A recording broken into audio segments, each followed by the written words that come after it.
Okay, hello everyone.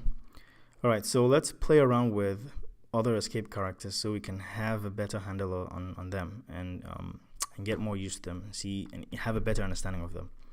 All right, so I'm going to create a print function here and print a statement. The statement is going to be the path to my new homework file. The path to my new homework. Let's say new homework file. New homework file is in my C drive in the documents folder, and it's called new homework.txt. All right, let's run this. We would expect this to be displayed, right? But we see that it's being displayed in an odd manner, right? And we can see over here that it's first of all it's broken over here on one from this line over here, and we can't see the letter N here. And we can tell that based on what we learned in the previous video, we can tell that it's seeing this \n here as a new line character. So / starts an escape sequence, which means that anytime there's a / in a string, if the next character is indeed an escape character, okay, the / and that character performs a specific function. It becomes an escape sequence, right? Because there's a / and there's another thing. It's like a sequence.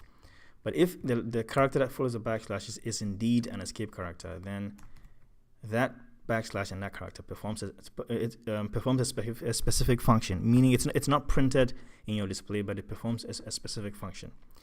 But so yeah, the / and the N will basically create a new line. It'll create a line break, which means that it moves the position, it breaks the line over here, right where it is. It breaks the line from there, from the S.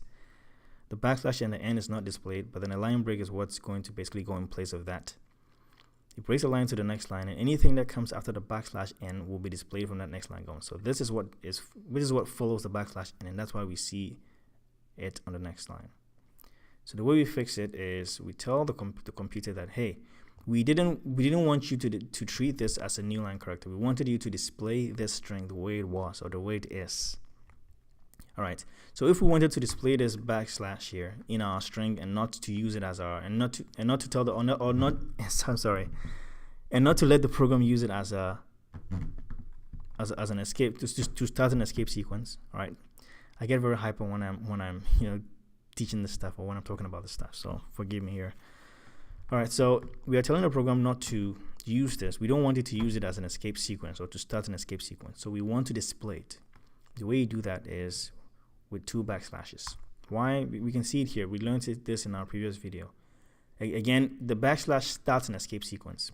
If the character that follows it is indeed an escape character, it's going to perform a specific function. The \ and then the character that follows it is going to perform a specific function. When a / follows the first \, which starts an escape sequence, this second \ is just displayed. All right, so in other words, you're saying that display a / here in this spot. Okay, when a / follows the first \, which starts the escape sequence, it's just displayed. That's its purpose. Anytime it follows a / anytime the second \ follows the first \, it's displayed. And so in that case, one / is going to replace these two \, and then we are done. When we run this program, we can see the one / is displaying these two. It goes in place of these two \ because that's the purpose of that second \. The first \ starts the sequence. The second \ is an escape character. When it follows the first \, it's displayed. I know I've said so many / words. I know that, but yeah, that's the purpose. All right, so we can see that our line is displaying well. Let's do some other things. Assuming we wanted to surround the word new with double quotations and we wanted it displayed, right? That's all we want. Okay, it's nothing, no big deal. No big deal. That's all we want to display. When we do that and we run, we can see that our program is giving us an error, and that's because the program is using this double quotation, right, to close this, this string over here. It's treating this double quotation sign here or mark here as the ending double quotation mark for this opening double quotation mark. Okay, so it's treating this as a string, and it's seeing This has the opening quotation mark, and this has a double quotation mark. We didn't want the program to do that. We just wanted to display the double quotation mark, just as it is in the string. All right. Now this double quotation mark also happens to be an escape character. We can see it here. And when it follows a backslash, again, the first backslash starts an escape sequence, which means that if the character that follows it is indeed an escape character, it's displayed. Okay, that double quotation mark is displayed. That's its purpose. The same way the backslash n, the n creates a new line and creates a line break. A backslash apostrophe or a backslash. Okay, anytime this backslash follows the first backslash, it's displayed. Anytime this double quotation follows the first backslash, which starts an escape sequence, it's displayed. So that's what we want. We want to display it. So we want to put a backslash in front of this, and we want to put a backslash in front of this. So we are telling the program not to use this double quotation mark to close this, this double quotation mark. Don't treat this as the ending quotation mark for anything, or for this first double quotation mark. Just display it. Over here, just display it too. Okay, because it's an escape character, it follows a backslash. Anytime it follows a backslash, it's displayed. So that's what we want here. So when we run it, we can see that it's just being displayed, and it's not being used to close any strings. The path to my new homework file is, we can see everything's working. Now let's embed a couple more of these escape characters and see how it's displayed. Right. So I'm going to go ahead and put in, now we're going to mess up our strings. I'm going to put a backslash here. All right, so we're going to have a problem here because we have a backslash t, right? I'm also going to go ahead and place a backslash n here. I'm going to go ahead and now completely mess this up. Let's see, put a backslash t here. All right, so those are the only two we haven't really, looked at. I mean, we've seen the backslash n, but then let's mess it up with it a bit. We haven't seen the backslash t, so let's run this. Before that, I didn't want to run this first. I wanted to kind of predict how it's going to look like. So because of that, let me just take this down and change it a little bit. We'll keep this. We'll move this backslash n.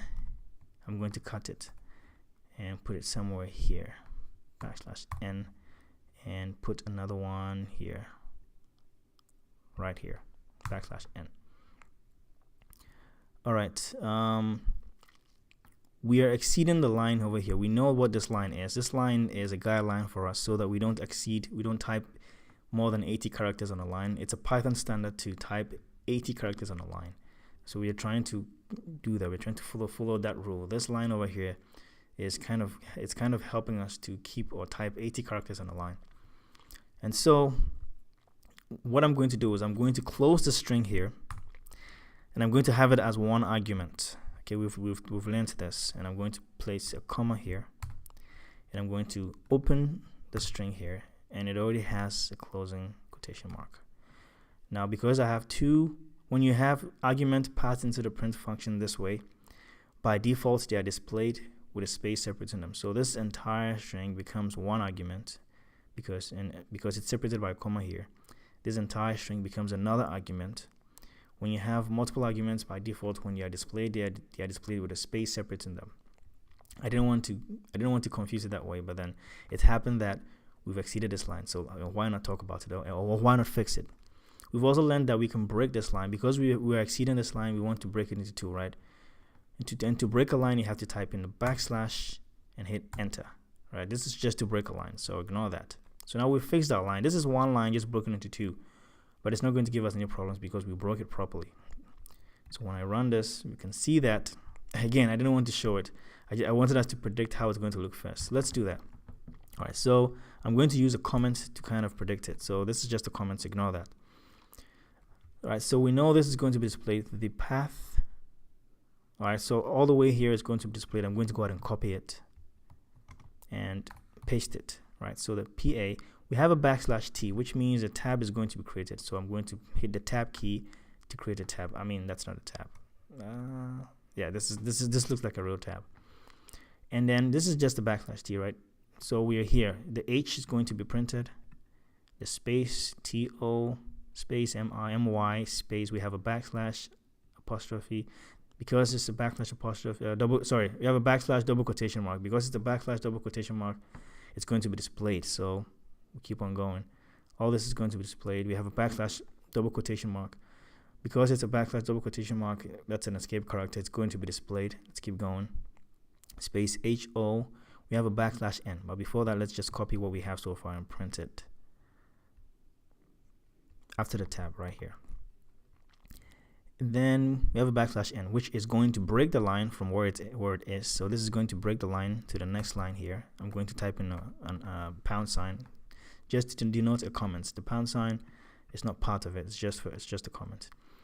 Right. So the backslash N basically moved us to the next line. It created a line break, moved that to the next line. Anything that comes after that backslash N is going to be displayed from that next line going. So we have all the way to the apostrophe. Copy that and paste it. So we are here. We know this is just a comma that's separating the argument. We know this is just backslash that's helping us break the lines into two, so we don't really count it. We continue from the next line, keep going. FI, we have a backslash T, but before that, let's just copy what we have so far. And and continue. Okay, this is just a double quotation mark that is surrounding, that's surrounding the string. It's not going to be displayed. So let me go ahead and remove that. I copied it by accident. I just realized that. Because we broke it into two lines, it became a bit confusing. So this is just a double quotation mark that is closing the string, so it's not displayed. All right, so we have homework, right?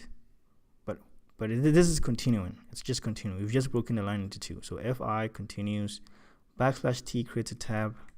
All right, so we have our tab here, somewhere around here, right?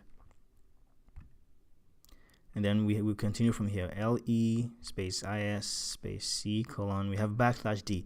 Now, you may think that this backslash D is a problem, but D happens, to be, D is not an escape character.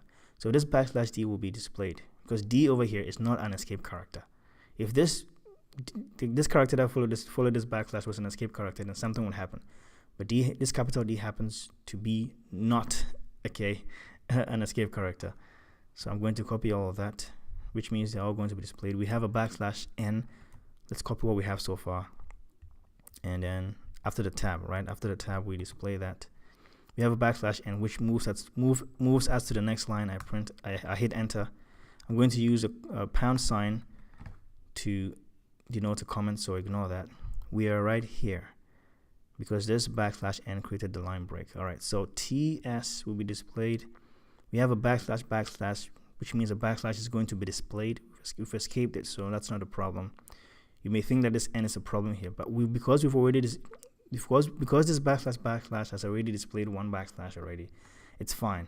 We've escaped that backslash. We've escaped it, so it's not there anymore. A backslash is going to replace it. It's going to be displayed, and it's not going to affect this N because we've already escaped that backslash. All right, so N is going to be displayed all the way to the end of this. Again, this double quotation mark at the end is just closing this second argument. This is the first double quotation. This is the second double quotation. That is closing, or that is enclosing the string.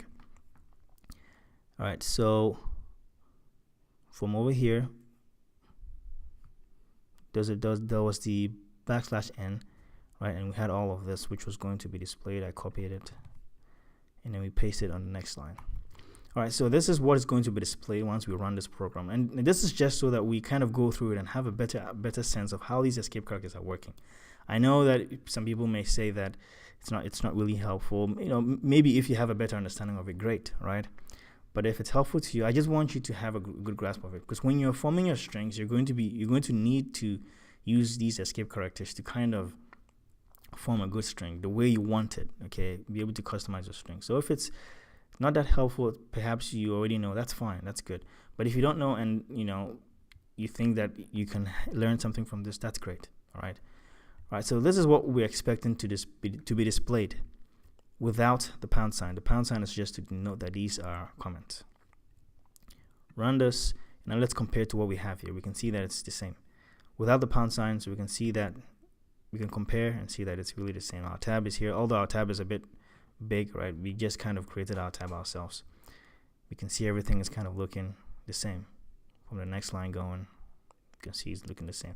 Oh, the only difference is there's a space here, and that's true because this is, and I missed that, this is one argument, but I mentioned that by default, when multiple arguments are passed into the print function, by default, when they are displayed, they are displayed with a space separating them, right? So this is one argument, this is another argument, and so that's why when the second argument started from fi going, that's the second argument, there was a space separating the first argument, which is the path all the way to homework, which is all the way to homework. There's a space separating them. Hold on.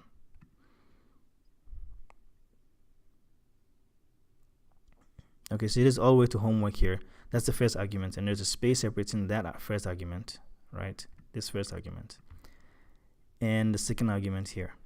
All right, so I know this may be a bit rough, but it's just to mess things up so we can kind of have an idea or a better sense of escape characters, because understanding this is really good because you can now form your strings however you want them, have the power to be able to play around with your strings, your format strings, and be able to, and it's good we encountered this problem, the fact that we crossed this line, because we're able to break it, understand that we can pass multiple arguments into print functions, separate them with commas. This is kind of a good skill to have when you're forming strings or creating strings using the print function.